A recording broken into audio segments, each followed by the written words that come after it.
যেই জুলাইয়ের জন্য আমরা এত সংগ্রাম করলাম, যে ফেসিবাদকে তাড়ানোর জন্য এত যুদ্ধ করলাম, এখন নিজেরা শত্রু হয়ে গেল। নিজেরা শত্রু হয়ে গিয়ে এখন আওয়ামী লীগ চলে গেছে সেফ এক্সিটে। বিএনপির শীর্ষস্থানীয় নেতারা গণভোটের পক্ষে যে প্রচার চালিয়েছে, গণভোটের পক্ষে যে 4টা বিষয় আছে, আমরা ওইটা মানলে বিএনপি প্রতি আমরা কৃতজ্ঞ। 2001 সাল থেকে 5 সালে যখন বিএনপি ক্ষমতা যায়, তখন 111 সরকার এসে কি বলেছিল, যে বিএনপির অপশাসনের বিরুদ্ধে 1-11 আসছে। শেখ হাসিনা কি বলেছিল? শেখ হাসিনা বলেছিল এটা আমাদের আন্দোলনের ফসল। ফাইন, তারা 2 বছর শাসন করলো, তারপর একটা পাতানো নির্বাচন দিল।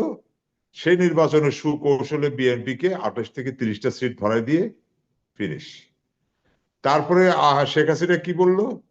শেখ হাসিনা বলল যে কি এত বছরের এদের 2 বছর আর ওখানে 5 বছর, এই 5 বছরের 7 বছরের জঞ্জাল তো এখন শেষ হবে না।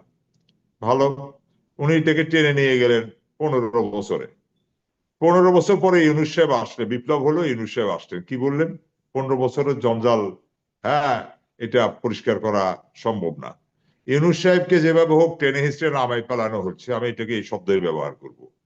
টেনে হিস্ট্রে ওনাকে সময় না দিয়ে, হ্যাঁ, ওনাকে নামাইতে ফেলতে বাধ্য করা হয়েছে, উনিও নেমে গেছেন। তারপরে এখন আবার যখন আসলো, তখন আমরা বলছি যে এটা তো 17 বছর, আর এখানে 2 বছর 19 বছরের জঞ্জাল।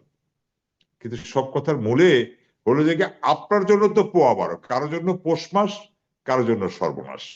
দেশের জনগণের জন্য তো 13 একদিন অপেক্ষা করা মানে তাদের কাছে দীর্ঘশ্বাস। আপনার কাছে তো মনে হবে, আপনি যেদিন থেকে ক্ষমতায় আছি, যেদিন থেকে বিএনপি আমরা বা যারা ক্ষমতায় আছে তাদের ভিতরে তো একটাই, তারা তো আরাম আয়েস সবকিছু তো ওই ওই শুরু হয়ে গেছে। এটা ক্ষমতা এমন একটা জিনিস, এটা এমন একটা, আপনি এখন দেখবেন সবার চেহারাতে একটা নান্দনিকতার ভাব আছে, একটা চাকচক্য আছে, একটা কেমন জানে গ্ল্যামার লাগে। হ্যাঁ, আবার তৃণমূলের অবস্থা কিন্তু খুবই খারাপ। বিএনপির যারা দীর্ঘ 17-18 বছর নির্যাতিত হয়েছে, তাদের অবস্থা কিন্তু ভীষণ খারাপ। কিন্তু হয়তো দেখা যাচ্ছে যে ফার্স্ট লেয়ারের কিছু নেতা বা কিছু মানে জেলা পর্যায়ের হয়তো কিছু নেতা, তাদের হয়তো একটা চেহারা শুরুতে একটা দারুণ একটা ভাবসাব এসেছে। এখন আমার যেই মূল জায়গাতে যাওয়ার বিষয় বা যে জায়গাটাতে মূল আমি যেতে চাই, সেই জায়গাটা হলো যে এখন কি আমাদের প্রতিপক্ষ কি এখন মানে এনসিপি আর জামাত হয়ে গেল?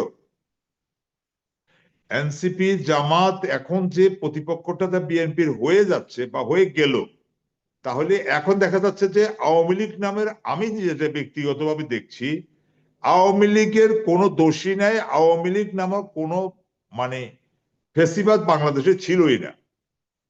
এখন আপনি ফেসবুকে যান, টকশোতে যান, এখন টকশোতে গেলে কিন্তু ওই যে আমার সেই জুলাই বিপ্লবের এতগুলো হত্যাকাণ্ডের বিচার বলেন, প্রত্যাবর্তন বলেন, এমনকি পার্লামেন্টও বলেন, এখন আর এই আলোচনাটা হয় না।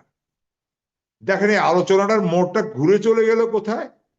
আলোচনাটা ঘুরতে চলে গেল এবার জামাত এনসিপি ভার্সাস বিএনপি। তাহলে ওরা কিভাবে ফ্রি, মানে যেভাবে পরিকল্পিতভাবে যা করা তাই তো হলো।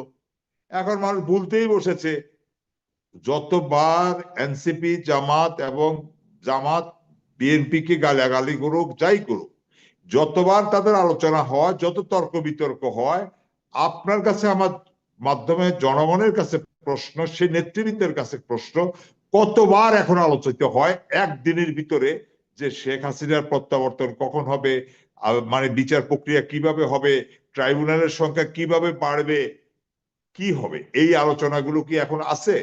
নাই। নাম্বার, জগলুল ভাই বললেন যে এখন আর বিপ্লবী সরকার করতে পারে নাই, ব্যর্থতা, অবশ্যই ব্যর্থতা। সেখানে মানে এই এই জিনিসগুলো তাদেরকে মিসলিড করা হয়েছে, মিসগাইড করা হয়েছে, যার কারণে আমরা তখন টকশোতে অসংখ্যবার, আপনার আর্কাইভ খুললে দেখা যাবে যে আমরা বিপ্লবী সরকারের কথা কতবার বলেছি, কতভাবে বলেছি। যাই হোক, সেটা হলো না। সেটা যখন হলো না, এখন যে বলা হচ্ছে যে বিএনপির পক্ষে এই কথাটা বলা করাটা অনেক কিছু সহজ না। ঠিক আছে, সহজ না, কিন্তু বিএনপি যে ভালো ভালো উদ্যোগগুলো নিয়েছে, দেশ গড়ার জন্য যে কাজগুলো করছে, এগুলো প্রশংসনীয়। আমি এগুলোর কিন্তু বিরোধিতা করি না, কিন্তু পাশাপাশি বিএনপি যে স্পেসটা, এই যে মানে জুলাই সনদ থেকে শুরু করে যে রিস্কটা নিচ্ছে, তারেক রহমান সাহেবের যে উজ্জ্বল ভাবমূর্তি আমরা দেখি বা জানি জিয়া পরিবারের, ওনার সেটাকে সমুন্নত থাকছে? থাকবে? থাকবে না। কেন থাকবে না? কারণ উনি নিজে হয়তো কিছু বলছেন না, কিন্তু আপনি দেখেন যখন পার্লামেন্টে আলোচনা হয় তখন কিন্তু উনি সেটাকে বাধাও দিচ্ছেন না, বাধাও দিচ্ছেন না। এখন কথাটা হলো যে কি, যখন আমরা নিজেরা যেই জুলাইয়ের জন্য আমরা এত সংগ্রাম করলাম, যে ফেসিবাদকে তাড়ানোর জন্য এত যুদ্ধ করলাম, এখন নিজেরা শত্রু হয়ে গেল। নিজেরা শত্রু হয়ে গিয়ে এখন আওয়ামী লীগ চলে গেছে সেফ এক্সিটে। তারা এখন খুব মহা আরাম আয়েসে দুমদামে আছে। আর বাংলাদেশের যে রকম আছে, তাদেরকে কিভাবে উপহাস করবে, কোথায় বিচ্ছিন্ন মিছিল করবে, তারা তাদের পরিকল্পনা তারা সাজাচ্ছে, তারা তাদের দাবা গোষ্ঠী সাজাচ্ছে। তারা কেন এই সুযোগটা পাচ্ছে? কর্নেল সাহেব যে কথাটা বললেন যে অনেক কিছুই তো বিএনপির পক্ষে সম্ভব না, এটা কি বললে হবে? আপনাকে এটা মীমাংসা করতে হবে না? আমি তো মনে করি দেশের যে কর্মকাণ্ডগুলো হাতে নেওয়া হয়েছে, এই কর্মকাণ্ডগুলো হাতে নেওয়ার উন্নয়নমূলক কর্মকাণ্ড, যেই মানে তারেক রহমান সাহেব প্রধানমন্ত্রী, তিনি যে উদ্যোগগুলো নিয়েছেন, তার সেই প্রশংসনীয় উদ্যোগগুলোর বাহিরে আগেই আমার কাছে প্রয়োজন ছিল দেশের একটা মানে মীমাংসার জায়গাটা আসা। জুলাইয়ের বিষয়টা, সরকার গঠনটা, নির্বাচনটা। কেন? কারণ আপনি যদি নির্বাচন থেকে শুরু করে জুলাইয়ের এই যে চ্যাপ্টারটা যদি আপনি ক্লোজ না করেন, তাহলে আপনি একটা সময় আপনি অবৈধ হবেন, আপনি সরকার মানে বিতর্কিত থাকবে, আপনার সরকার নিয়ে প্রশ্ন উঠবে, আপনার নির্বাচন নিয়ে প্রশ্ন উঠবে, আপনার তৈরি করা প্রতিটা আইন নিয়ে প্রশ্ন উঠবে, এবং আপনার প্রতিটা কর্মসূচিকে চ্যালেঞ্জ করা হবে। তাহলে আগে আপনি এই কর্মকাণ্ডগুলো করার আগে মীমাংসা করা দরকার ছিল আসলে জুলাই বিপ্লব, জুলাই অভ্যুত্থান, সেই জায়গাটা জুলাই সনদ, রাষ্ট্রপতির অধ্যাদেশ বা আদেশ, যেটার মাধ্যমে নির্বাচন হলো, হ্যাঁ না ভোট হলো, গণভোট হলো, এগুলোর ভবিষ্যৎটা কি? এগুলোর ভবিষ্যতের সাথে বিএনপির ভবিষ্যৎ জড়িত, এগুলোর সাথে আগামী দিনের বিএনপির নিরাপত্তা জড়িত, বিএনপি নেতা জনাব তারেক রহমান সাহেবের নিরাপত্তা জড়িত। কারণ ওনারা এখনো উত্তপ্ত আগুনের মধ্যে একটা সরকার গঠন করে নির্বাচন চলছেন, কিন্তু এই সরকার গঠনটা সাংবিধানিকভাবে হয়েছে? যে সংসদ বিলুপ্ত হয়েছে, সে সংসদ বিলুপ্তিটা কি সাংবিধানিকভাবে হয়েছে?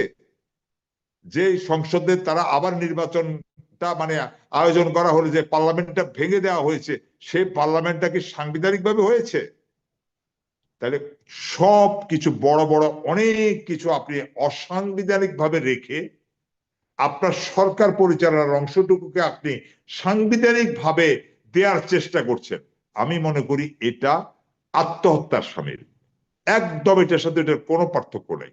জুলাই সনদ অক্ষর বলা হয় যে জুলাই সনদ, ওনারা যেটাকে বলছেন যে ওনাদের নোট অফ ডিসেন্ট সহ, তো সেটা তো একটা কথার ফাঁক থেকে যায়। উনি তো বলেন নাই যে ওই জুলাই সনদ যেটা পরবর্তীতে মানে আপনার গণভোটের মাধ্যমে নোট অফ ডিসেন্ট গুলোকে আর মানে পরিগণিত হবে না বলে বিবেচ্য হয়।